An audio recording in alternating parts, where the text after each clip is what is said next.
5টা জিনিসের দ্বারা পরীক্ষা করব। ধৈর্য ধারণ করতে যদি পারো, তোমার জন্য মহা সুসংবাদ, দুনিয়াতে একটা পুরস্কার দিব, আখিরাতে একটা বড় পুরস্কার দিব। দুনিয়ার বড় পুরস্কার ধৈর্য ধারণকারীর জন্য আমি আল্লাহ নিজে তার বন্ধু হয়ে থাকবো। ইয়া আইয়ুহাল্লাযীনা আমানুস্তাঈনু বিস-সাবরি ওয়াস-সালাহ ইন্নাল্লাহা মা'আস-সাবিরিন।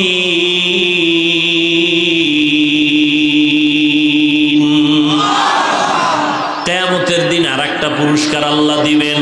বল কি? দুনিয়াতে দিলাম আমি তোর বন্ধু, আখিরাতে পুরস্কার বিনা হিসাবে জান্নাত। ইন্নামা ইউওয়াফাস সাবিরুনা আজরাহুম বিগাইরি হিসাব।